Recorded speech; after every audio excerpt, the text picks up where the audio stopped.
Il est très intéressant en ce moment et très important de parler de satanisme parce qu'on voit qu'on est dans une période satanique.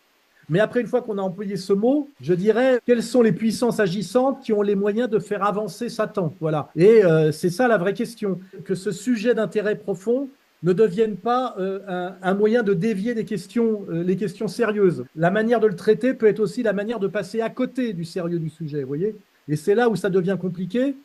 Parce que nous, AER, qui sommes à l'avant-garde de ce sujet, je parle depuis 20 ans de la pédocriminalité sataniste de réseau. J'en parle depuis 20 ans.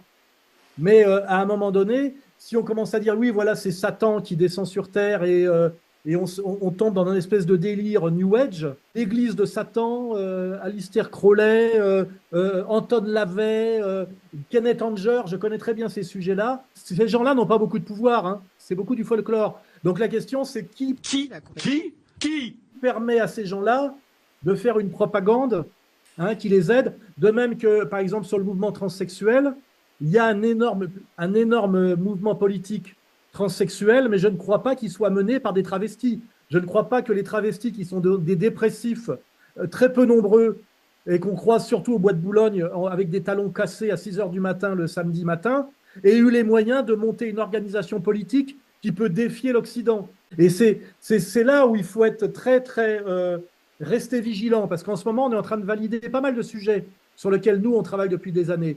Mais souvent, les valider et les massifier, c'est les bousiller, hein. C'est-à-dire que c'est les stériliser subtilement, hein. Et en ce moment, sur la pédocriminalité, sur le satanisme, sur ce genre de sujets très centraux, il y a des gens, alors ça peut être aussi par naïveté ou par bêtise, par manque de sérieux, mais il y a aussi des gens malins qui se disent, tiens, ce sujet devient un sujet central, on ne peut pas le contourner, on va le pourrir. Voilà. Et nous, qui sommes toujours à l'avant-garde, il faut encore qu'on soit à l'avant-garde sur ces sujets. C'est pour ça que je prépare une émission avec Guyeno, notamment sur la question des survivantes, pour bien trier le sérieux du n'importe quoi. Et il y a des gens qui ont intérêt au n'importe quoi, hein, voilà. Et nous, on n'est pas là pour faire du n'importe quoi spectaculaire, effectivement, en comprenant que c'est des sujets modes. Voilà.